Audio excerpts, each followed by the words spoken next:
Ravi de vous retrouver à Biarritz et sans plus attendre, j'appelle Nathalie, Sylvain, Paul et Alexandre à me rejoindre sur le plateau. Nathalie Hofer, Head of Digital Marketing de BIC Europe.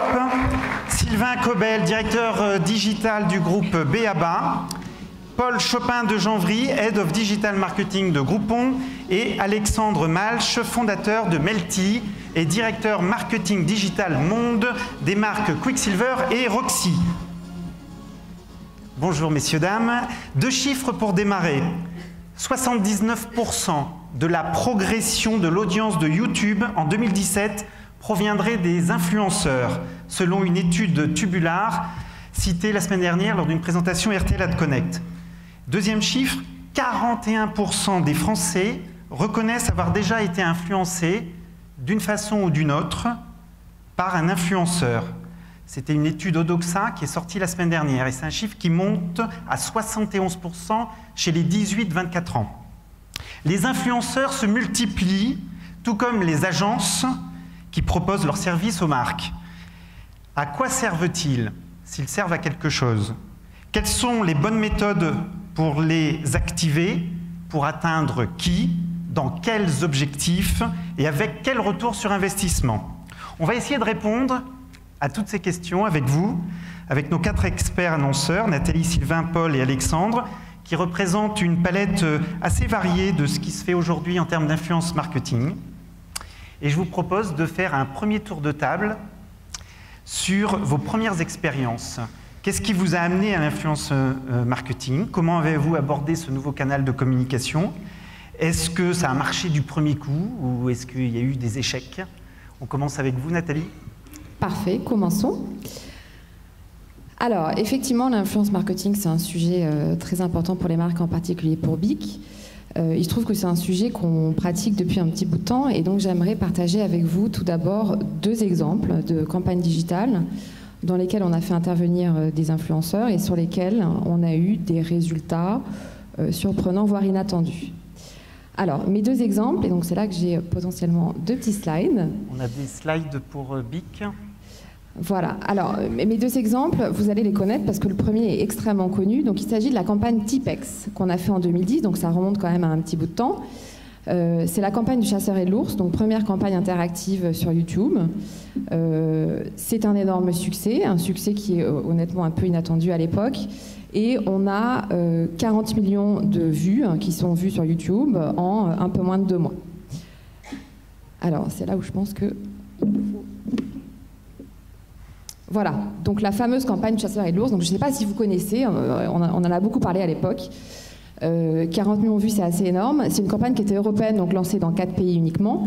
Sauf qu'en regardant un peu les chiffres, on s'est rendu compte que le 2e pays dans lequel on avait plus de vues, c'était les États-Unis. Donc un pays dans lequel on n'a pas du tout communiqué. Et en creusant un petit peu, on s'est rendu compte en fait qu'on a 2 influenceurs américains qui sont Ricky Martin, que vous connaissez, qui est un chanteur, et Alyssa Milano, qui est une actrice américaine notamment qui a fait Melrose Place. Ces 2 influenceurs qui avaient chacun à l'époque plus d'1 million de followers sur Twitter, ont tweeté sur la campagne et c'est en fait grâce à eux qu'on a réussi à avoir aussi une ampleur internationale par rapport à cette campagne. Donc le learning par rapport à tout ça, je pense qu'on en est tous convaincus, c'est que oui, les influenceurs ont du pouvoir et ils ont d'autant plus de pouvoir quand ils ont en fait un impact et une action qui est spontanée, qui est véritable.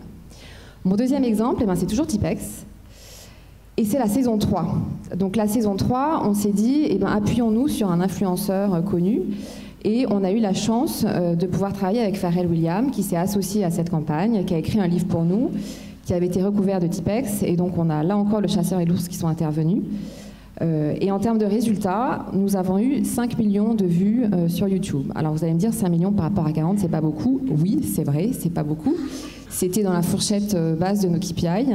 Et par rapport à ça, on en a eu 3 learnings. Le premier, c'est que travailler avec des macro-influenceurs, c'est bien. Néanmoins, la première chose, c'est qu'il faut s'assurer de la légitimité de l'influenceur et de la légitimité à parler d'une marque. Donc, en l'occurrence, Pharrell, dans l'univers de la musique, il parlait d'une marque Tipex. La deuxième chose, c'est la crédibilité. Donc, on était en 2014, on est juste après le lancement de Happy, il soutenait un très grand nombre de marques. Donc, quelle était sa crédibilité aussi pour pouvoir parler de la marque? Et puis, le dernier point, c'est dès qu'on touche à des macro-influenceurs, on a beaucoup de contraintes. Et donc, bien sûr, ça impacte quelque part la créativité. Néanmoins, la partie très positive quand même qu'il faut garder en tête, c'est que c'est une année où on a eu des chiffres records, donc on a fait plus de 10% au niveau des ventes. Donc même si les KPI, on va dire médias, étaient un petit peu en dessous de nos attentes, en termes de business, on a vraiment une année record. Voilà, donc fort de toutes ces expériences, aujourd'hui, BIC se tourne un petit peu plus vers la micro-influence. Et donc je partagerai avec vous des résultats un peu plus en détail sur ce qu'on fait maintenant en 2018. D'accord, on revient avec vous tout à l'heure. On va changer de marché avec le marché du bébé, le marché de la puériculture, c'est dur à dire. Puériculture, Sylvain. Alors voilà, moi je pense que le positionnement dans la gestion du marketing d'influence, ça ne s'appelait pas comme ça quand on a commencé, nous, mais le positionnement de la société et le moment de vie, en fin de compte, qu'adresse notre société est très important. Nous, on est une société industrielle, on s'occupe à la base très peu du consommateur, et puis, bizarrement, le consommateur est très, j'allais dire, bouillonnant. Ce sont des moments de vie très... on va dire magique, hein, la sacro-saint arrivée du bébé. Donc ça donne des phénomènes assez particuliers. En fin de compte, quand je suis arrivé en 2014, donc comme je disais, on ne parlait pas de marketing d'influence, j'ai été surpris de voir le nombre de contacts au service consommateur. Ça ne s'appelait même pas un service consommateur, ça s'appelait un service après-vente. Et puis le nombre de SMS, enfin d'emails qu'on recevait, le nombre de coups de téléphone qu'on recevait par rapport à notre secteur d'activité, qui était un secteur d'activité industrielle. On conçoit et on fait distribuer nos produits, donc on ne les distribue pas en direct. Et quand j'ai vu tout cette effervescence, je me suis dit, pour moi qui suis un marchand et qui arrivais dans cette société pour faire du e-commerce, pour faire du digital media, je me suis dit c'est une richesse à capter. Et donc on a capté toute cette richesse, tous ces moments qui donnaient leurs avis, et on l'a organisé, on l'a structuré. Et ça nous a permis, on a mis un nom dessus, on a créé donc un dispositif, on va dire, qui s'appelle Bande de parents aujourd'hui. Bande de parents. Bande de parents, voilà, qui vit d'ailleurs bien, puisqu'on a aujourd'hui des marques ou des enseignes qui viennent nous voir quand ils lancent des produits bébés pour nous demander si Bande de parents peut les accompagner. Donc on est presque une agence. Et en fin de compte, Bande de parents a été organisée assez simplement. On a capté une trentaine de mamans, de jeunes parents, qui sont catégorisés, on va dire, dans les maintenant micro ou nano-influenceurs. Donc ce sont des petites voix, ils ont un animateur commun, c'est qu'ils ont tous une page sur Facebook, ils ont tous un compte Instagram, et ils participent en fin de compte à toute la vie de la société. Et comment vous les avez choisis? Alors, au début, en regardant tout simplement les réseaux sociaux et en voyant, et maintenant on a des outils qui nous permettent de surveiller et de les sélectionner. En fin de compte, ce qui passe, c'est qu'ils restent 2 ans avec nous, c'est un programme de 2 ans, c'est une adhésion volontaire, et ils vivent des moments de marque, que ce soit des événements, que ce soit des salons, des lancements produits, que ce soit des réunions de co-création avec le marketing, ils font écho, en fin de compte, de toute cette vie de société sur le web. Et ça marche très bien. Merci. Voilà. On verra tout à l'heure la suite. Quelques résultats. Paul, pour Groupon, vous avez une palette de marchés et de secteurs très importante. Alors, par où vous avez commencé l'influence? Nous, on a commencé, c'est simple. Groupon, vous vous souvenez, hein, on en a parlé, on a 10 ans. Groupon, on est né de la micro-influence. L'achat groupé, c'est plus on est nombreux, moins on paye cher. Et il y a une offre qui est disponible, il faut être plusieurs pour la valider et l'activer. Donc il faut en parler à ses amis, ses cousins. C'est l'achat groupé qu'on connaissait il y a 15 ans, 20 ans avec des clusters, qui a été remis à la sauce médias sociaux. Donc nous, la micro-influence, l'influence, c'est le cœur de notre business. L'achat groupé, on a très vite arrêté, on est sur un modèle de vente événementielle aujourd'hui, et effectivement, on propose énormément d'expériences, de la restauration, des spas, des fiches pédicures, des permis bateaux, des voyages, toutes les offres qu'on peut avoir avec une promotion. Forcément, les gens ont envie de les tester, et on a plein d'influenceurs qui viennent nous voir en disant « j'ai envie de tester, j'ai envie de faire découvrir ». Certains vont demander de l'argent, d'autres vont le faire juste pour le plaisir de la découverte. Voilà, on fait vivre des expériences. On parlait de la vidéo. Pour nous, une expérience Groupon, la vidéo, ça colle extrêmement bien. On a des influenceurs qui ont testé un restaurant naturiste. Au moins, j'avais un peu de mal à pousser le restaurant naturiste. Les influenceurs qui vont dans le resto, qui se mettent à poil, qui se filment, qui en parlent, qui racontent, c'est génial. Et ils vivent une vraie expérience, ils la racontent, et nous, on va bénéficier un peu de cette visibilité-là. Et notre métier chez Groupon, nous, c'est de faire parler des marques ou des commerçants locaux, les faire connaître au grand public. Les influenceurs vont venir en caisse de résonance, on va les utiliser en complément de tout ce que nous on met en place et on va apporter cette petite touche en plus. Et il y a de la recommandation des mamans, des mères de famille, des jeunes, c'est génial, on a un terrain de jeu qui est extrêmement important et ça peut être de la micro-influence, ça peut être de la macro-influence. On va vraiment s'en servir comme une caisse de résonance. C'est un point de base. On a des opérations marketing, on a des stratégies de com, on a du contenu, on a une histoire. L'influence vient amplifier cette histoire. J'ai raconté ma première expérience avec des influenceurs. Moi, je viens des milieux, des relations presse. Donc, j'avais plutôt l'habitude de travailler avec des journalistes. Et très rapidement, les attachés de presse ou les agences de presse on dit plutôt que des journalistes qui sont compliqués à inviter, à faire venir, ou on va prendre des influenceurs, parce qu'au moins on est sûr qu'ils viennent, on est sûr qu'ils vont publier quelque chose, et on va pouvoir avoir des résultats, des chiffres. Un peu la caution marketing héroïste qui rassure les financiers ou les responsables, et ce qui permet de continuer à avoir sa stratégie de communication et d'influence. Un premier déjeuner où j'ai mélangé des journalistes et des influenceurs, je me suis dit que je n'allais pas recommencer tout de suite. La première phrase du journaliste, c'était « on ne va pas mélanger les torchons et les serviettes ». Voilà, ambiance. C'était dans un très bon resto, donc à la fin ça s'est plutôt bien passé, mais c'était assez intéressant de voir cette dualité. Et effectivement, un influenceur n'est pas un journaliste, n'est pas un média, mais ils en ont quelques codes, ils ont aussi des histoires, ils ont parfois une ligne éditoriale, parfois ils en ont pas. C'est un énorme potentiel, il faut juste savoir l'activer au bon moment et bien les choisir. Et pas tout mettre comme stratégie sur juste l'influence ou la personne qui va faire un post parce que c'est à la mode, c'est Snapchat, c'est Instagram, je veux avoir mon influenceur sur Instagram. C'est vraiment une bonne pratique à avoir en permanence, en fil rouge, tout au long de sa communication. Merci.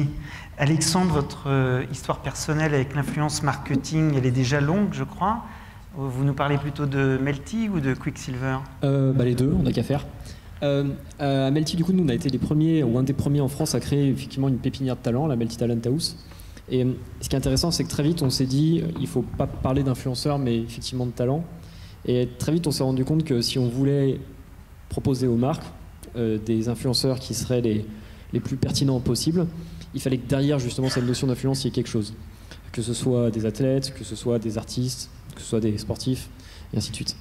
Et on en revient du coup à Quicksilver. Alors moi j'ai la chance de travailler chez Quicksilver depuis 1 an. Vous êtes pratiquement à la maison ici, donc merci d'être là.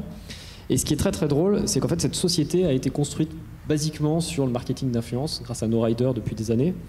Il faut savoir, pour donner une idée, en 1976, Vous étiez pas né. J'étais pas né. Effectivement, j'étais pas né. Il y a un monsieur qui s'appelle Jeff Hackman qui était aux États-Unis, qui était lui-même un rider et qui était lui-même sur la Coupe du Monde de surf, et qui était lui-même sponsorisé par Quicksilver. Et c'est ce monsieur-là qui a en fait cofondé Quicksilver aux États-Unis avec un autre gars qui s'appelait Bob McKnight et qui du coup est devenu le président de Quicksilver aux États-Unis et qui a permis entre autres de créer une grande partie de ce qu'est le groupe aujourd'hui. C'est intéressant de voir que quasiment les fondateurs de notre entreprise étaient d'une certaine manière des riders sponsorisés par l'entreprise elle-même avant qu'elle existe en tout cas sur ce continent. Aujourd'hui avec Quicksilver, on travaille énormément sur le marketing d'influence toujours, évidemment en priorisant nos riders, en développant un certain nombre de couches dans cette espèce de grosse pyramide d'influence, qui vont évidemment des riders, en passant par des key opinion leaders locaux qui n'ont pas d'influence digitale, mais qui ont une très très grande emprise dans le tissu local, en passant par évidemment tout ce qui est micro-influence, on en parlera derrière. Et ça nous permet d'avoir quelque chose qui est à la fin très authentique et qui crée un reach très très important, puisqu'on touche du coup toutes les couches. Toutes les communications de Quicksilver depuis des années sont faites autour justement de nos riders, autour de nos ambassadeurs et aujourd'hui de plus en plus autour d'influenceurs qui sont évidemment des riders, même si c'est plus des riders professionnels. Et du coup, on avait une petite vidéo qu'on peut peut-être vous montrer. C'est encore une fois très classique chez Quicksilver, mais c'est la vidéo de la saison d'hiver. Et vous allez voir, toutes les personnes de cette vidéo sont des riders de Quicksilver depuis plusieurs années. On regarde la vidéo.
On va fêter nos 50 ans, pas moi mais Quicksilver, l'année prochaine. Et ce qui est vraiment intéressant, c'est que tous les gens que vous avez vus dans cette vidéo sont des riders de Quicksilver. Et il y a certains de ces riders, dont des snowboarders, qui sont en fait sponsorisés par la marque depuis l'âge de 12 ans. Par exemple, c'est le cas de Mathieu Crépel, notre champion de snowboard européen qui vient de sortir un film. Ce gars-là, en fait, est donc un influenceur pour Quicksilver depuis l'âge de 12 ans. J'en profite pour parler de la marque sœur de Quicksilver qui est Roxy.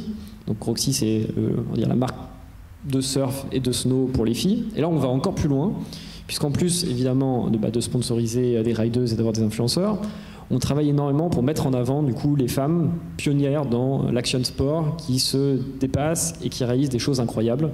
Donc les riders sponsorisées par Roxy sont absolument, franchement, mais phénoménales, il n'y a pas d'autre terme, c'est des pionnières. On a été la première marque avec Roxy à sponsoriser justement des filles pour leur permettre de créer toute cette discipline aujourd'hui qui est extrêmement reconnue. À l'instant où on se parle, il y a justement le Roxy Pro qui a lieu à 30 minutes d'ici, où on a donc toutes les plus grandes rideuses du monde qui sont en train de s'affronter pour le titre de championne du monde de surf.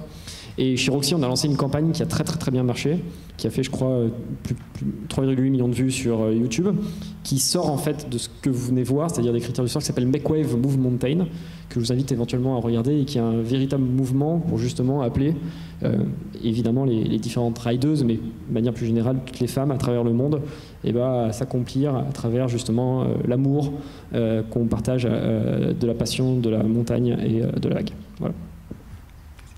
Si on parlait maintenant de vos plus beaux cas en influence marketing, après plusieurs années d'expérience, qu'est-ce que vous avez appris? Qu'est-ce qu'il faut faire ou ne pas faire? On commence avec vous, Nathalie, je crois 8 ans après Tipex. Alors, je ne dirais pas que c'est un plus beau cas, mais maintenant, c'est vrai qu'on se tourne et on teste le micro-influence, qui est le mot, le buzzword un peu à la mode en ce moment. Donc, on s'est dit, nous aussi, on va essayer, on va voir ce que ça donne. Et donc, on a, pour la rentrée des classes, donc là 2018, on a fait un test avec la plateforme Influence for You, qui permet de mettre en fait en relation des marques avec des influenceurs, donc des micro-influenceurs qui la plupart du temps sont peu connus. Là, vous travaillez avec un prestataire. Donc, on travaille avec un prestataire, exactement. Donc, c'est une plateforme qui met en relation. Donc, Big, vous savez, on est leader de la papeterie. 50% de notre chiffre d'affaires dans certains pays se fait au moment de la back to school, dans le réseau mass market. Donc, moment temps fort pour nous, important.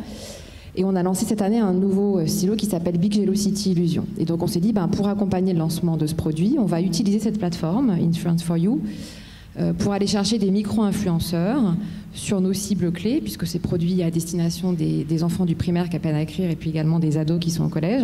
Donc on s'est dit, on va mettre en place une campagne 100% YouTube avec la production de contenu vidéo où on sélecte des influenceurs. Excusez-moi, je vous interromps. Pourquoi 100% YouTube ?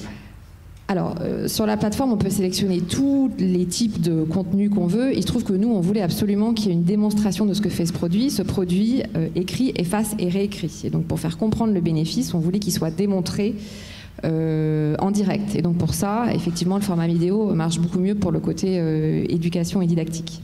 Donc, notre brief, c'était effectivement du YouTube 100% vidéo. Et on est allé chercher des micro-influenceurs donc qui sont des prescripteurs au niveau de l'éducation et de l'école, donc des mamans avec enfants qui sont en primaire, et puis des adolescents qui peuvent parler à leur père. Ce qui est intéressant sur la plateforme de Influence for You, c'est qu'on détermine des prix à l'avance. Donc là, le coût qu'on avait déterminé, c'était 6 centimes la vue sur YouTube. Donc on sélectionne des influenceurs en fonction en fait du nombre de vues moyens qu'ils ont sur leurs vidéos précédentes. Ils disent, voilà, si vous me sélectionnez, je vais faire tant de vues à tel prix. Comment on arrive à fixer un prix comme 6 centimes la vue ? Alors 6 centimes, on connaît les prix du paid media, donc on n'en est pas très loin aujourd'hui. Il y a aussi la com que prend l'agence là-dessus. Donc 6 centimes, aujourd'hui, c'est un coût, si on prend en France, on est en 4-5 centimes sur YouTube en paid media. Donc c'est un petit peu élevé si on prend la com, c'est-à-dire on est dans les benchmarks aujourd'hui de ce qui se fait sur YouTube. Là, le benchmark qu'on a eu en sélectionnant nos influenceurs, donc on a sélectionné 6 influenceurs qui avaient chacun entre 20 et 200 000 followers. Notre objectif, c'était de faire 150 000 vues à 6 centimes la vue. Au final, on en a eu 450, donc 3 fois plus, ce qui nous fait une vue qui est à 2 centimes. 2 centimes, c'est bien meilleur que du pay media et c'est largement au-dessus des objectifs qu'on avait. Donc on était très contents au final de ce qu'on avait, mais surtout, ce qui est hyper intéressant, c'est la qualité des contenus qu'on a eu. C'est-à-dire que c'est un contenu qui est produit par les influenceurs, donc c'est pas un contenu de marque, c'est pas un contenu BIC. Ils se sont vraiment approprié la marque, le produit, et ils l'ont intégré à leur ligne édito. Par exemple, on avait une maman qui fait le tour du monde, qui est dans son camping-car, qui fait elle-même l'éducation de ses enfants, donc, puisqu'elle est à travers le monde. Et donc, elle liait complètement l'utilisation du produit à comment est-ce qu'elle éduque ses enfants dans son tour du monde.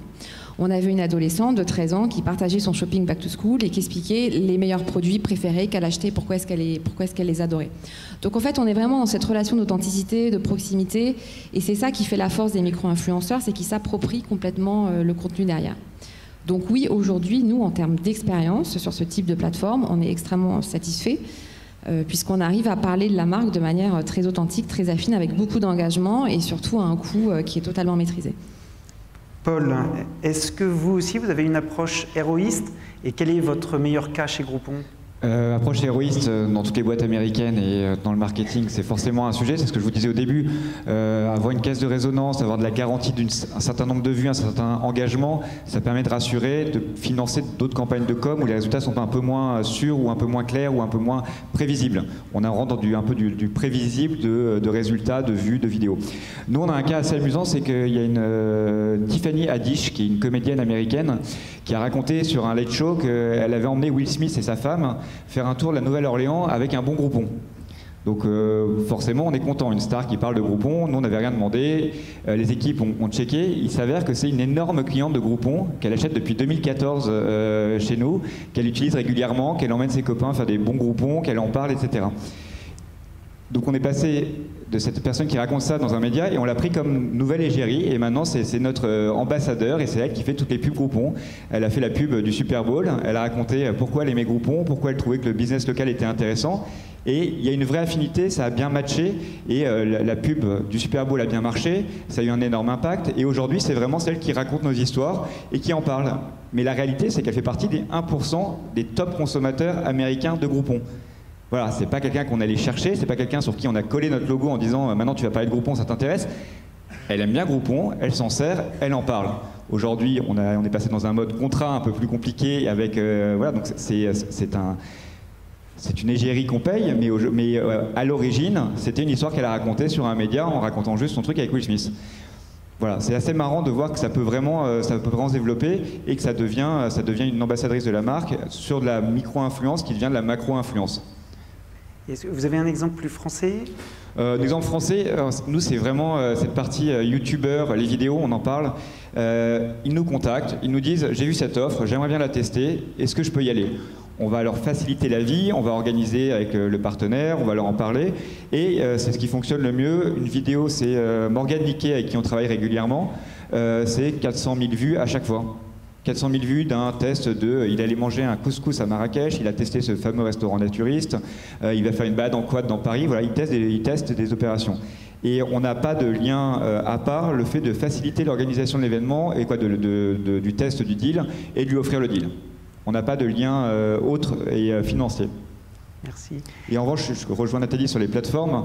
Aujourd'hui, c'est un vrai plus. Ces plateformes qui vont vous permettre de rentrer en contact, de voir quel est le réel impact des influenceurs, de voir qu'est-ce qu'ils peuvent vous garantir ou vous promettre, de pouvoir sélectionner par type, etc. Donc ça, c'est vraiment ces plateformes qui ont émergé il y a 3-4 ans, sont vraiment un outil extrêmement utile. Parce qu'avant, on faisait du one-to-one, on allait contacter un influenceur, on l'a vu sur Instagram, on commence à discuter. Je vais reprendre le parallèle avec les journalistes. Un influenceur, c'est encore plus casse-couille qu'un journaliste. Ça a des exigences, ça veut faire ça change les horaires, ça veut... Et il y a un moment, c'est ok, tu as des followers, tu as du monde, ça va, on va juste revenir sur un discours un peu plus normal. Tu vas nous faire de la pub, ça va avoir un impact sur mon business. En revanche, tu n'es pas non plus une diva, faut parfois un peu relativiser. Et ces plateformes permettent aussi d'avoir une relation un peu plus saine avec les influenceurs. Et comment vous choisissez votre plateforme ? Est-ce que vous travaillez avec une ou plusieurs ? On a testé Influence for You aussi, on en a regardé d'autres qui permettent de traquer plutôt les résultats. Il y a différentes approches, la mise en relation, le tracking des résultats, mais c'est vraiment c'est un outil qui va permettre de rationaliser son choix et d'éviter le côté un peu je prends tel influenceur parce que je l'ai vu, parce que mon boss m'en a parlé, parce qu'elle le suit. Et après, il y a tous les influenceurs naturels qui viennent nous contacter. Ça, c'est aussi un vrai plus, c'est qu'ils viennent directement nous voir. Et juste pour compléter sur Influence for You, Influence for Brand, ce qui est très intéressant, c'est qu'on émet un brief. Donc on a un brief en 9 points à respecter, qui donne des contraintes de ce qu'on peut dire ou ne pas dire, faire ou ne pas faire. Et ensuite, on évalue en fonction du résultat de la vidéo de l'influenceur si l'influenceur a répondu à notre brief ou pas. Et on peut ou pas les rémunérer en fonction de l'atteinte ou pas des objectifs qu'on lui a donnés. Donc ça reste quand même une relation qui est assez équilibrée, où on peut quand même nous choisir en tant que marque, et on a une vraie relation entre l'influenceur et la marque, et ils font pas ce qu'ils veulent. Donc ils sont libres de la manière dont ils vont l'aborder, mais ils ont quand même un certain nombre de points à respecter pour être sûr que nous, marques, on ne paye pas n'importe quoi, et qu'au final on est quand même content mutuellement du résultat. D'accord. Sylvain, vous, je crois que vous travaillez plutôt en interne. Et vous en êtes où avec votre bande de parents? Est-ce qu'elle est rentable? Alors nous, c'est un process hautement humain, lent, mais qui, au bout de maintenant 4, on va dire, bandes de parents, donne entière satisfaction, on va dire, en efficacité économique. Moi, je suis un peu loin des calculs de ROI, parce que je serais incapable de vous dire combien micro-influenceuse de bande de parents numéro 3 m'a rapporté en vente. Ça serait prétentieux de le dire. On suggère tout et on n'impose rien, ce qui est des fois un peu compliqué dans les objectifs qu'on nous donne, qu'un comité de direction peut nous donner, mais heureusement, on est dans cet univers du sacro-saint bébé et de la bienveillance, donc on nous laisse un petit peu de temps. Pour bande de parents, on rencontre, comme je dis souvent, plus des psys que des marketeurs, mais dans les réunions de bande de parents, dans les réunions de sélection, on rencontre de tout. On rencontre les parents bienveillants, on rencontre les parents indifférents, on rencontre les parents qui nous détestent. On a des réunions avec des gens qui viennent pour nous détester. Ça arrive, parce qu'on met trop de plastique dans nos productions. Parce que la chance qu'on a sur notre marché quand même, c'est que naturellement, les mamans viennent et les jeunes parents viennent nous voir. Et je me rappelle en 2015, donc la première sélection de bande de parents, on a eu un peu plus de 2000 demandes, alors qu'on était capable d'en traiter une trentaine correctement. Alors pourquoi 30? Parce que 30 c'était à taille humaine pour nous, et 30 nous permettait d'avoir un rayonnement et un impact et un éco digital suffisant. Là, il y a quelques presses qui passent qui sont en fin de compte ça c'est des Instagram d'événements qu'on fait autour du design culinaire. Les succès qu'on a, alors donc tous les ans, on découvre nous des trucs avec bande de parents. Donc on m'a dit quand même c'est sympa Sylvain ton truc, mais il faudra un jour que tu nous dises combien ça rapporte. Là on fait alors on sait que c'est rentable ou c'est pas rentable? Alors c'est rentable, oui, c'est rentable, c'est économiquement on va dire efficace, puisque quand on m'a commencé à demander des résultats là-dessus, j'ai tout simplement sommé tous les posts, toutes les interactions qu'on avait qui sont monétisables et qu'on peut nous vendre allègrement en tant que marque, et j'ai dit voilà, d'un côté j'ai le nombre de parents qui me coûtent tant, de l'autre côté voilà le nombre de posts, voilà le nombre d'engagements, voilà le nombre d'interactions, voilà combien ça me coûterait si je les achetais, par exemple sur une plateforme. Moi je n'utilise pas de plateforme. On a fait des tests avec les plateformes, et aujourd'hui on est parti sur cette voie-là, on la conserve. Les succès qu'on a eus, donc c'est des succès au travers des jeux concours, au travers d'événements comme le design culinaire. Le prochain succès qui est en train de démarrer là, c'est que on a réussi, et c'est un process long, parce qu'entre calibrer les chefs de produits chez nous qui veulent surtout pas collaborer avec des parents parce que les parents ne sont pas reconnus comme des experts de la puériculture, des normes, j'en passe et des meilleurs, mais on a réussi quand même au bout d'un moment de mettre des parents avec des professionnels et à faire des réunions de co-création. Je remercie la directrice marketing qui m'a laissé faire cet apprentissage, et tout le monde s'est bien entendu, et ça a donné l'année dernière lieu à plusieurs réunions, et à cette année 2 produits qui sortent chez nous, qui sont des sacs à langer. C'est un sac à langer qui s'appelle San Francisco et l'autre qui s'appelle Kyoto, et en fin de compte ces parents-là, vous allez me dire facile, mais personne ne l'avait jamais fait, nous ont transformé les fameux sacs à langer qui sont des espèces de bagues complètement informes et immondes, d'un côté en sac à dos et de l'autre côté en sac à main. Voilà.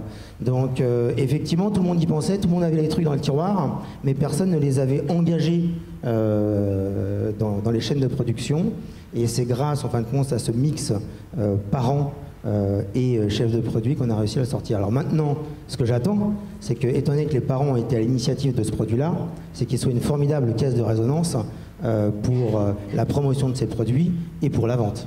Donc on pourra facilement les comparer avec les autres sacs à langer par exemple. Donc voilà, ça c'est un futur succès au-delà des succès médias qu'on a pu avoir comme des marques de renom qui viennent nous contacter pour bénéficier de l'empreinte digitale de bande de parents.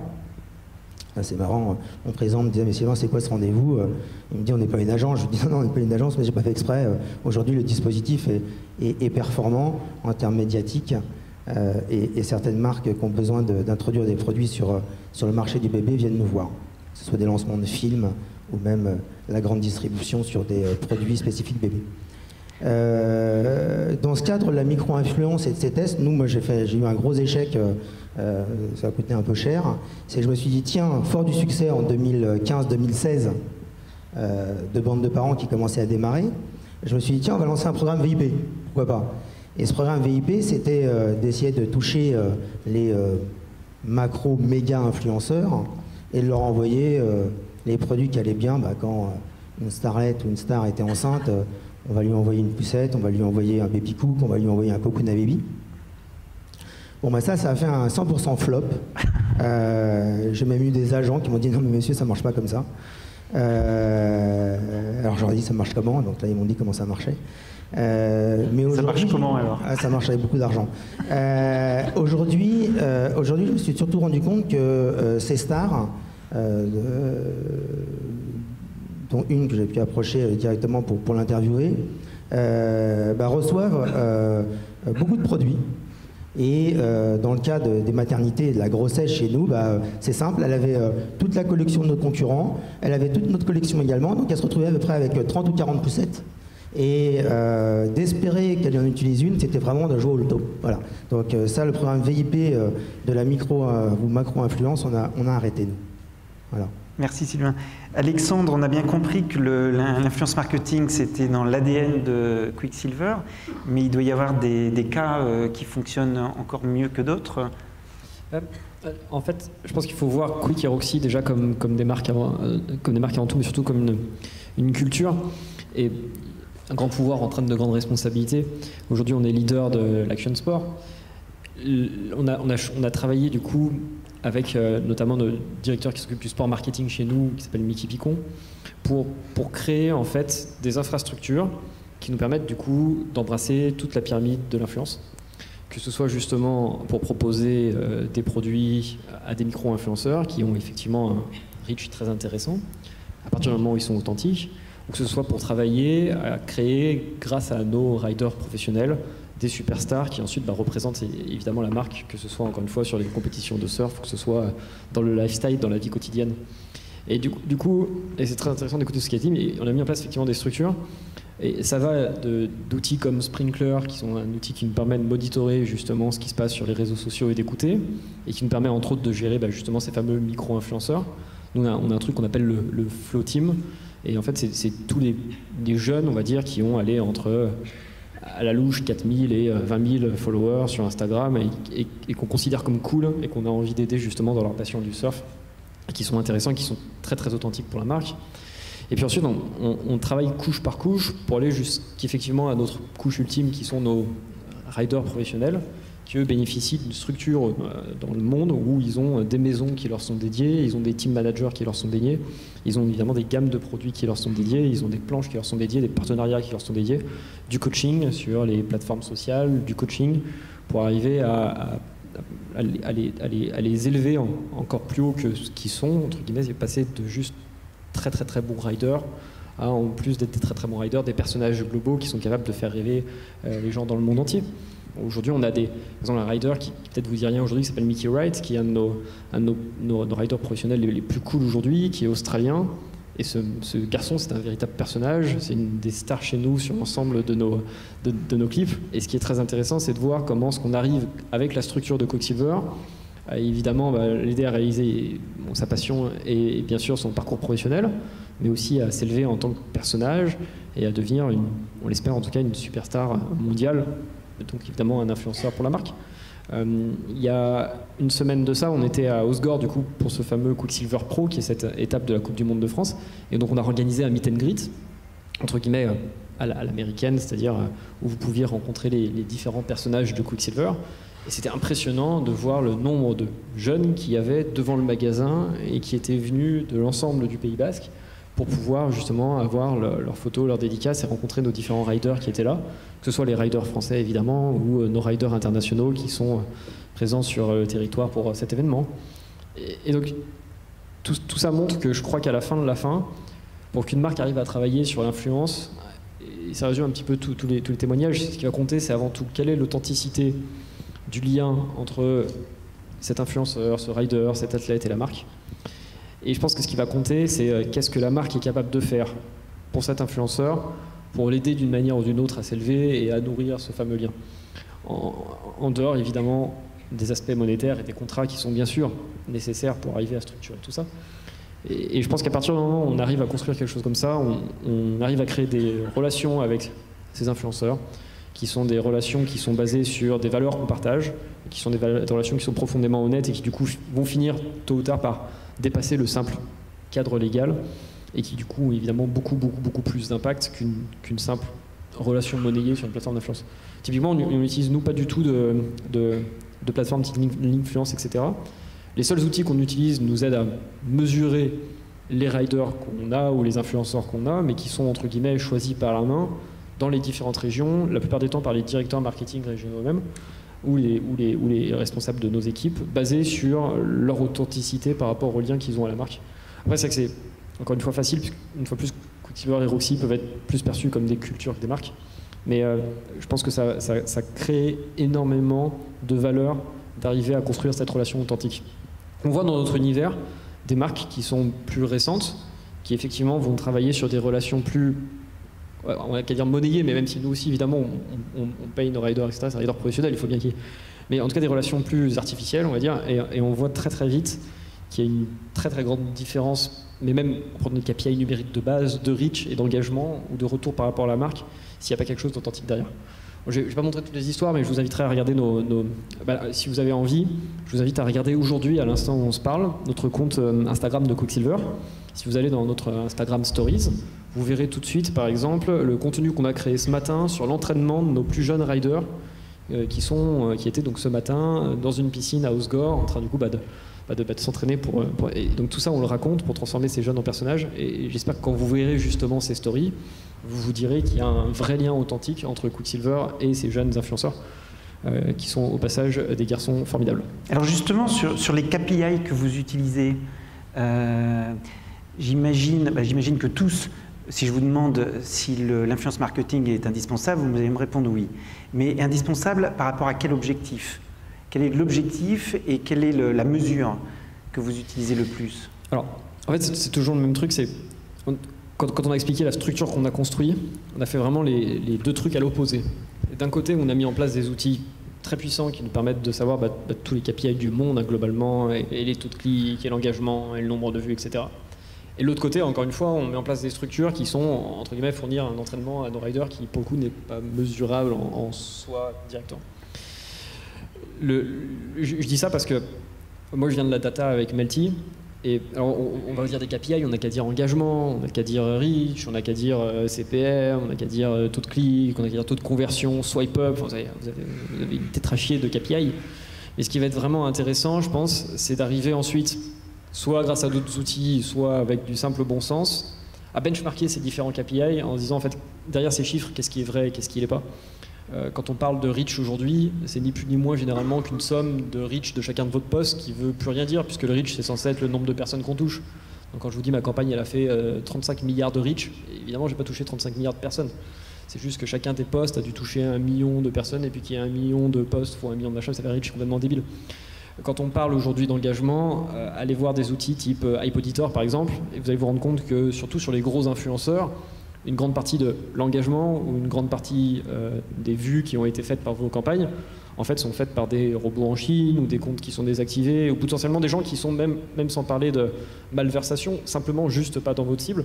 Pour nous, ça n'a évidemment pas la même valeur si la personne qui est en train de regarder notre Instagram Stories, c'est un jeune qui est sur le point d'aller dans un de nos shops ou si c'est quelqu'un qui est dans une ville où il y a malheureusement ni neige et ni vague pour lui. Donc, voilà un petit peu mon point sur le KPI. Après, encore une fois, j'adore la data, on baigne dans la data, on crawl de la data dans tous les sens. Ceux qui connaissent mon parcours chez Melty savent que tout a été basé sur cette data, mais Mais à l'origine de Melty et de son succès, et c'est ce qu'on essaye de reproduire un peu partout dans Quicksilver, il y a toujours deux choses, la partie analogique, la partie numérique. La partie numérique, c'est évidemment les data. Mais paradoxalement, on arrive dans un monde où on a accès à une telle quantité de data que ce qui va faire la plus grande valeur, ça va être au contraire la partie analogique. Le conseil serait du coup de prendre des outils suffisamment puissants pour plus avoir à vous préoccuper de la partie numérique, ces fameux KPI, pour justement pouvoir vous focuser sur la partie analogique que seul vous, avec votre intelligence humaine et vos équipes, est capable aujourd'hui de mettre en avant et qui fera finalement la différence quand on sera tous équipés d'outils tellement puissants que nos data seront comparables. Voilà. Objectif et KPI? Non, mais sur les data, je rejoins pas mal. On peut tout regarder, on peut tout traquer. C'est l'avantage des influenceurs sur le digital, on peut tout savoir. Le nombre de vues. Après, est-ce qu'ils ont vu la vidéo pendant 1 minute 30, 30 secondes? On peut le savoir. Je rejoins la cohérence. L'influence, c'est quelque chose qui va en plus de votre stratégie marketing, de votre communication, de vos messages. Et c'est juste des relais qui sont facilement identifiables, dont on connaît l'audience, qui vont démultiplier votre effet. Si vous avez une stratégie marketing, c'est juste rajouter cette couche d'influence. Aujourd'hui, c'est simple de les contacter. Il y a des outils où en direct, il y a une affinité. Et il y a vraiment, on en parlait hier avec Dominique Farrugia, disait, laissez un YouTuber faire quelque chose, il va le faire, laissez-lui la liberté, il va créer quelque chose. Et il va se passer quelque chose. Et ça va être sincère et ça va avoir beaucoup plus de succès que si le même contenu était créé par la marque ou par une chaîne pour le vendre sur la télé. Donc, aujourd'hui, on arrive à les cadrer, on arrive à savoir où on va. C'est juste vraiment une caisse de résonance, un démultiplicateur. Et c'est là où moi je trouve qu'il y a une histoire à raconter et après aller chercher des audiences qui sont en phase avec cette histoire. Je me permets de réagir une fraction de seconde, mais du coup, après, encore une fois, je l'entends totalement, mais je me demande si, paradoxalement, nous, notre vision, c'est pas de dire on fait une stratégie marketing et ensuite on met des influenceurs qui sont une couche de résonance. Je crois que la différence, mais après c'est encore une fois facile dans notre écosystème, c'est de dire on crée une culture, dans cette culture il y a des personnages, ces personnages peuvent être des micro-influenceurs, des riders, et c'est ces personnages qu'on met en avant pour développer cette culture, et qui sont du coup pas un relais de la stratégie marketing, mais qui sont d'une certaine manière des acteurs de la stratégie marketing étant, en tout cas digital, étant globalement tournée en grande partie autour d'eux. C'est eux qu'on va featurer sur nos différents comptes, on crée des contenus tous les jours autour de ces mecs-là, pas pour relayer notre message de marque, mais parce qu'en fait, ils sont notre stratégie digitale d'une certaine manière. Encore une fois, depuis le début de Quicksilver, finalement. C'est juste que malheureusement, les group owners ne sont pas des sportifs de haut niveau, donc, mais on peut lancer la discipline. Chez BIC, quels sont les KPI? Alors, chez BIC, la question, c'est surtout l'objectif. Et nous, l'objectif, BIC est une marque qui est connue. Si on prend juste sur la France, on a quasiment 100% de notoriété. Donc, c'est plutôt comment est-ce qu'on accroît la notoriété de produits qu'on va lancer. Donc, on a un vrai sujet autour de la mesure de la notoriété de marque. L'exemple que j'ai pris là de micro-influence, mon principal KPI, c'était un KPI de nombre de vues et de coûts associés à la vue. Donc, c'est un KPI immédiat. Mais derrière, ça ne me dit absolument pas si ceux qui ont vu la vidéo, ils ont retenu le nom du produit et si derrière, ils vont aller l'acheter en magasin. Donc ça veut dire que derrière, il faut rajouter des couches pour pouvoir aller faire de la mesure et de la mesure de marque. Alors, le brand lift, c'est possible si c'est sur notre channel à nous. Quand c'est sur le channel de l'influenceur, il se trouve qu'on ne peut pas le faire et qu'il faut mettre du média et qu'évidemment, on n'en met pas. Donc le brand lift YouTube, ça ne fonctionne pas. En revanche, ce qu'on est en train de mettre, donc moi j'ai un scope européen. Donc l'influence marketing, c'est pas qu'en France, c'est un sujet dans tous les pays en Europe. Et donc je travaille avec un partenaire d'influenceurs locaux en Italie, qui lui-même a un partenariat avec Nielsen. Et Nielsen va nous aider sur 2 points. La première chose, c'est qu'ils ont mis en place un petit algorithme qui permet de calculer le reach effectif. Donc c'est ce qu'on disait, le reach, ça ne veut rien dire. Sur mon exemple de tout à l'heure, j'ai eu 450 000 vues. Mais si on prend en compte le nombre de followers sur YouTube, on était plutôt à 650. Ce qui prouve bien qu'un follower n'égale pas une vue. Et c'est encore plus vrai sur Instagram, où le reach est très faible en organique, donc un follower n'égale pas une vue. Donc le reach effectif, de manière générale, il est beaucoup plus faible que si on fait la somme du reach de chacun. Et c'est souvent ce que nous donnent les agences, les agences pour qui on travaille. Ils disent « Ah, mais ton reach total, c'est la somme du reach de tes influenceurs. » Faux. Donc, le point, c'est d'aller trouver des partenaires qui peuvent nous amener à calculer quel est le reach effectif. Ça, c'est la première chose. Et le deuxième point, c'est une fois qu'on a ce reach effectif, c'est savoir comment est-ce qu'on mesure l'impact sur la marque. Et donc là, effectivement, on va parler de brand lift. Aujourd'hui, Nielsen a mis en place une méthodologie de brand lift survey pour aller mesurer auprès des personnes qui ont été exposées ou pas au contenu d'un micro-influenceur, si on arrive à faire bouger les lignes classiques, tous les metrics de brand qu'on peut avoir, qui sont l'awareness, la consideration, le purchase intent, etc. Donc là-dessus, si vraiment ça fonctionne, donc là on est en test en Italie et malheureusement j'ai pas encore les résultats, donc je peux pas vous dire. Mais si ça marche, ça veut dire qu'on arrivera à aller quantifier un petit peu plus de j'ai juste eu tant de personnes qui ont vu ma vidéo et ça m'a coûté tant, mais je pourrais dire et il y en a tant de pourcents qui se rappellent du produit et il y en a tant de pourcents qui vont aller l'acheter en magasin. Donc l'idée c'est d'aller un petit peu plus loin dans le funnel de conversion et d'utiliser les outils marketing qu'on puisse avoir, qu'on l'applique aux micro-influence comme on l'applique aux paid médias classiques. Oui, c'est des outils qui sont très proches de la communication média. Exactement, c'est très proche du paid. Est-ce que ça veut dire que le budget que vous prenez pour le mettre sur les influenceurs, c'est du budget que vous prenez à la pub média? Un petit peu, mais pas que. Non, on continue à faire beaucoup de paid média aussi. Le micro-influence pour nous vient on top. Et là, les outils, en l'occurrence de mesure dont je parle, c'est des outils qui sont intégrés aux campagnes, donc là aussi on ne paye pas on top. Moi, quand je vous écoute, je vais me faire virer par mon patron, parce que ça m'a l'air d'être super compliqué. Moi, j'ai fait beaucoup plus simple, étant donné qu'on est vraiment, j'allais dire, assez immature dans ce domaine-là, mais qu'on a capté cette richesse, ce puits. J'ai regardé tous les en 2015 j'ai rien fait, mais en 2016 j'ai regardé tous les impacts et tous les postes que ça représentait, ainsi de suite. Je suis allé voir la directrice de com et je lui ai dit voilà, dis-moi combien ça coûte tout ça dans les agences avec lesquelles tu travailles. Et elle m'a sorti un chiffre en me disant bah voilà, ça coûte tant d'activer ces gens-là, ainsi de suite. Et puis de l'autre côté, j'ai regardé mon budget, moi, tout simplement, de bande de parents, de gestion de cette équipe-là. Et en fin de compte, c'est pas un secret, en 2017, ça m'a coûté 50 000 € pour un peu plus de 200 000 € de valorisation, on va dire, média, en l'occurrence. Donc voilà comment, tout simplement, je l'ai fait. Moi, ces gens-là ne sont pas payés, hein. Donc ils adhèrent volontairement à ce programme de marque pendant 2 ans. Donc en fin de compte, les coûts que j'ai sur cette équipe-là, c'est alors hors masse salariale, hors produit bien entendu envoyés gratuitement, c'est principalement des coûts d'organisation d'événements, des coûts de voyage pour pouvoir organiser ça, quoi. Et pour vous aussi, ça remplace la pub ou... Alors, pour moi, c'est une forme de pub. Voilà, c'est clairement une forme de pub. Aujourd'hui, dans notre secteur d'activité, donc nous, on est une toute petite PME française, on a des tout petits budgets de com. C'est clair que ça nous donne des détentes plus importantes. Et c'est indispensable. En tout cas, dans notre secteur d'activité, laisser un puits jaillir sans le canaliser, ça serait complètement débile. Et je crois que vous m'avez dit, quand on en a parlé la première fois, que le trafic, il est surtout mobile chez vous? Ouais, moi, j'ai 74% de mon trafic sur mobile. Enfin bon, à la limite, ça paraît évident.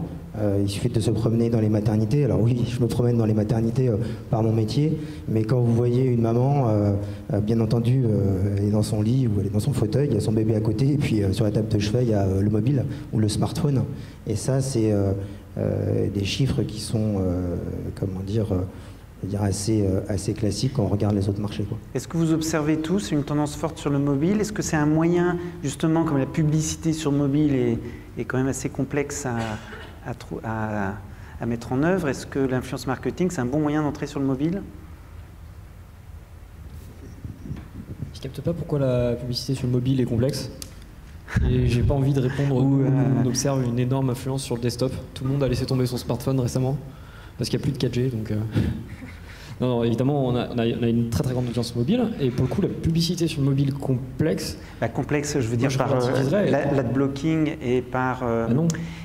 Et pas un peu l'intrusion, le côté intrusif du... Alors que, a priori, l'influence marketing est peut-être moins intrusif. Je dirais que ça dépend du fournisseur de publicité, mais si on part sur le fait qu'on est sur un usage mobile, et je parle à mes confrères, le plus logique serait évidemment d'utiliser la publicité sur les plateformes sociales qui sont utilisées parfaitement sur mobile. Donc du coup, on partirait sur du Facebook, Instagram, Snapchat, potentiellement pour les plus corps d'entre nous, Twitter, et tout ça, en théorie, est au contraire parfaitement bien géré. Je me permettrais même presque de dire que je pense que finalement, alors j'ai pas dit que c'était une bonne chose pour l'écosystème, mais en tout cas dans les faits, en tant que marketeur, aujourd'hui diffuser une publicité sur le mobile via une ou plusieurs de ces plateformes sociales par rapport à diffuser avec potentiellement la même portée sur le desktop avec des formats traditionnels la même publicité, c'est bien plus compliqué. Enfin, je ne sais pas si c'était super clair, mais je le refais. Mais basiquement, balancer une vidéo sur Instagram ou Snapchat en publicité avec des reach et des KPI qui sont monitorés et benchmarkables, ça prend quoi? 3 minutes? Arriver à dire je vais prendre la même vidéo, le même truc et je vais le diffuser entre guillemets sur le desktop, pas sur ces plateformes-là, mais sur des sites entre guillemets classiques et traditionnels. Ça demande d'aller travailler avec des agences médias, ça demande d'aller travailler potentiellement avec des annonceurs en direct. Chaque annonceur va très certainement avoir des specs spécifiques, ça demande potentiellement d'avoir son propre ad serveur, où c'est compliqué. Et là pour le coup il y a des ad blockers. J'ai envie de dire au contraire, le mobile, grâce ou malheureusement à l'émergence de ces différentes plateformes sociales, permet aujourd'hui de créer des campagnes de publicité qui sont extraordinairement efficaces. Et évidemment sur le mobile, vous avez la possibilité d'avoir la localisation qui est activée, donc vous avez la possibilité de faire des campagnes qui font du drive to store, vous avez la possibilité d'avoir de l'achat in-app qui soit intégré, que ce soit via Instagram ou Facebook ou via Apple Pay et compagnie. Vous n'avez pas à vous soucier de la problématique de différence de plateforme, puisque ces différents réseaux sociaux vont le faire pour vous. Je ne suis pas du tout encore une fois en train de dire que c'est une bonne chose pour l'écosystème. Je dis juste qu'en tant que marketeur, diffuser une campagne sur le mobile aujourd'hui est extraordinairement simple et potentiellement efficace. Le seul problème qu'on a, et comme ça on est totalement honnête, c'est qu'évidemment sur le mobile, si cette campagne que vous diffusez sur les plateformes sociales vous fait sortir et amène l'utilisateur à aller sur votre propre site internet, votre utilisateur sera dans un browser in-app, donc du coup vous ne pourrez pas récupérer le cookie et donc du coup vous aurez du mal à faire du retargeting. Mais vous pouvez faire du retargeting via les plateformes sociales, donc à la limite c'est pas plus mal. On va avoir un petit moment pour les questions dans la salle. Est-ce qu'il y a des questions? Est-ce qu'il y a un micro? Oui.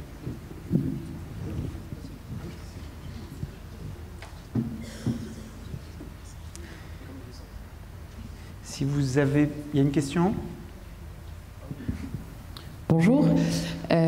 Vous avez évoqué tout à l'heure donc les macro-influenceurs puis les micro-influenceurs. Selon vous, quel sera le prochain modèle d'influence parce que beaucoup d'acteurs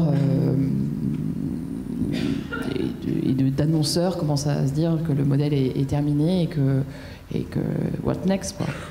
Il y a un sujet que j'ai envie de travailler, c'est on a 2 clients. On a le client final qui va acheter les coupons et on a des clients qui sont tous les professionnels qui travaillent avec nous. Et je suis en train de regarder ce qu'on peut faire en influence B2B.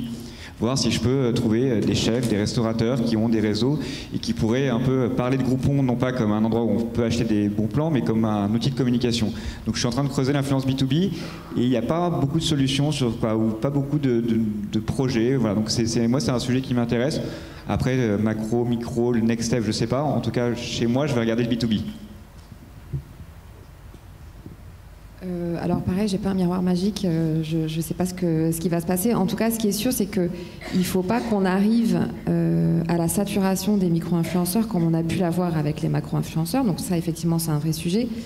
Après, le point, c'est où est-ce qu'on met le curseur, et donc c'est trouver le juste équilibre entre avoir un bon reach avec un contenu en gardant un bon niveau d'authenticité et un bon niveau de crédibilité. Et en fait, je pense que c'est le mix des trois qui, au final, doit nous amener à réfléchir aux bonnes stratégies. Mais encore une fois, c'est vrai que c'est un peu la tendance de dès qu'on a un truc qui marche, tout le monde va dessus et puis ça sature un peu. Donc voilà, il faut qu'on arrive à trouver le bon mix et le bon équilibre. Donc j'ai pas la formule magique, mais ça reste effectivement une problématique générale de gestion de chaque marque, de comment est-ce qu'ils abordent cette problématique-là. De mon côté, c'est purement personnel. Ça fait 15 ans que je suis dans ce secteur d'activité, dans le digital, entre guillemets. Il y a un phénomène que j'observe, c'est un peu les avis conso d'il y a 10 ans. C'est-à-dire que ça a été, c'est apparu, tout le monde est tombé dedans, ça a été anarchique, puis maintenant c'est un peu encadré, voire même complètement encadré. Aujourd'hui, alors moi je suis complètement protégé parce que dans mon petit business de bande de parents, ça reste très artisanal, très confidentiel. Donc on le gère de manière très humaine. Mais je me demande comment va s'organiser ce métier, parce que tout le monde est influenceur, tout le monde a une page Facebook, tout le monde a un compte Instagram. Donc comment va s'organiser et comment va alors j'espère pas se réglementer le métier, mais je m'interroge, est-ce que ça va faire comme les avis conso? Maintenant on a des plateformes certifiées, on peut plus rentrer dedans, on peut plus raconter n'importe quoi, ou de moins en moins en tout cas. Donc je me demande si aujourd'hui les influenceurs vont pas être réglementés. Voilà, je sais pas. Moi, je pense que l'idée, ça va être un retour aux sources. En fait, cette notion d'influenceur qu'on utilise encore une fois aujourd'hui, elle existe depuis tout le temps. C'est juste qu'à l'époque, je reprends encore une fois mon exemple de Quicksilver, mais nos influenceurs, ils étaient en train de faire des 4e de couverture dans des magazines de surf. Et avant ça, ils étaient sur la plage, littéralement en train de surfer, et du coup les gens disaient « Oh, il surfe bien, il a un beau board shorts », et ils achetaient le même board shorts. Et en fait, ça existe depuis tout le temps. C'est juste que grâce aux réseaux sociaux, on a maintenant les outils, grâce au digital de manière générale, on a maintenant les outils de le mesurer et de le professionnaliser d'une certaine manière, en créant des superstructures qui permettent de gérer des centaines d'influenceurs à gauche, à droite, et de rationaliser tout ça. Et en parallèle de ça, il y a eu cette espèce d'effet de tendance qui a touché la génération sous la mienne, globalement, mais qui est pour moi une bulle, puisque ça a créé des influenceurs qui n'ont pour eux en fait que l'influence. Là où je pense que très vite, on va revenir, mais c'est logique encore une fois, comme c'était à l'origine, sur des influenceurs qui influencent par rapport à une capacité spéciale. Aujourd'hui, je n'ai absolument rien contre eux, mais prenons par exemple Cameron Dallas, qui est théoriquement un des plus grands influenceurs américains. Si on prend ce mec-là, d'une certaine manière, c'est parce qu'il est influenceur qu'il influence. Et c'est là où on est tombé dans un espèce de schisme un petit peu bizarre, propre encore une fois à l'effet nouveauté et à la construction en parallèle de ces superstars et des différents réseaux sociaux qui leur ont permis de s'élever. Je pense que dans quelques générations, les jeunes et de manière plus générale notre société va revenir à une certaine recherche de sens. Et ces influenceurs ne pourront pas être influenceurs par rapport à simplement un gros nombre de followers, mais seront influenceurs parce que d'une manière ou d'une autre, ils ont dans leur vie fait quelque chose qui leur donnera pas l'autorité, mais l'autorité ou la légitimité, la crédibilité justement de se prétendre influenceur ou en tout cas d'influencer par les faits. Il faut qu'ils soient experts de leur... Pas experts, mais je pense qu'il faut qu'ils aient... En fait, aujourd'hui, vraiment, c'est très marrant, mais quand vous prenez... Alors, ils sont en train de changer. La plupart des influenceurs essayent... Ce que je dis est à mettre entre guillemets dans tous les sens, c'est la plupart des influenceurs sont en train de se spécialiser d'une certaine manière. La plupart des influenceurs comprennent bien qu'ils ne peuvent pas juste débarquer en disant « je suis influenceur ». Et d'ailleurs, même d'un point de vue marketing, vu qu'on est dans une salle remplie de marketeurs, se présenter avec une carte visite en disant « coucou, j'influence », c'est quand même particulièrement chelou. Bref. Mais la plupart des influenceurs comprennent qu'ils ne peuvent pas dire « bonjour, je suis influenceur », c'est déjà super bizarre, ne serait-ce que par rapport à leur cible, parce que du coup, quand tu te présentes à ta cible, tu dis « bonjour, regarde mes vidéos parce que je vais t'influencer ». Déjà, c'est tordu. Et ensuite, en dehors de cet aspect qui est quand même globalement tordu, ils se rendent bien compte que le nombre de followers est en train de devenir, si avant, n'est plus suffisant pour dire pourquoi est-ce que tu dois me suivre. Et en fait, ce qui fait que les gens les suivent de plus en plus, c'est leur personnalité.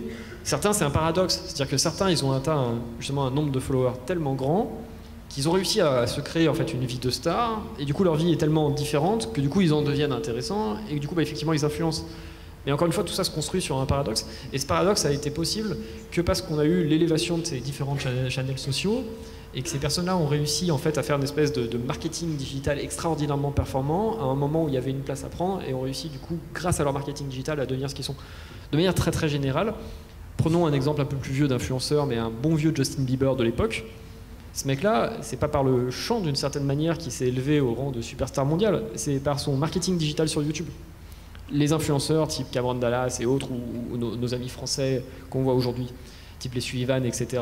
Ce qui font qu'ils sont des superstars aujourd'hui, c'est pas parce que c'est des chanteurs extraordinaires, des acteurs extraordinaires ou des mannequins. C'est parce qu'en fait, ils se sont créés un marketing personnel extrêmement efficace, couplé à une stratégie de marketing digital sur des plateformes sociales extrêmement efficaces. Ils ont compris les codes de ces différents réseaux bien avant que les marques les comprennent, bien avant même qu'une partie de leur génération les comprenne, et donc ont réussi à s'élever comme ça. C'est ni plus ni moins que ce qui s'est passé sur Quicksilver une fois de plus, qui a compris il y a très très longtemps que si tu mettais un board short sur un surfeur sur une vague, potentiellement ça permettait de les vendre. C'est vraiment la même chose. Et donc la plupart de ces influenceurs ont été créés par justement cette rupture technologique qui a été amenée encore une fois par ces plateformes sociales et par la 4G. Là on a deux problèmes. Le premier problème c'est qu'on n'a plus de rupture technologique, puisque la 5G et tout le bordel qui débarque ne fera qu'améliorer les usages qu'on a et ça va être très difficile d'en créer d'autres, encore une fois sur les prochaines années. L'autre problème, c'est qu'on atteint une certaine forme de maturité maintenant de nos générations qui se rendent bien compte que influencer, c'est pas juste un chiffre sur Instagram. Pourquoi je te suis, entre guillemets. Et donc c'est intéressant. Je pense que que ce soit les micros, les macros et tous les autres, la vraie réponse, c'est retour à pourquoi je dois te suivre. Parce que tu es d'une certaine manière exceptionnel et c'est pour ça que tu m'intéresses. Ou totalement lambda, mais c'est pour ça que tu m'intéresses aussi, mais c'est un talent. Je crois qu'on doit s'arrêter pour aller déjeuner. Est-ce qu'il y a une toute dernière question ? On avait prévu un tour de table de conclusion sur la prospective, mais en fait, c'était la dernière question. Donc, il n'y a rien à rajouter sur la prospective. Merci à tous les 4 et bon appétit à tout le monde.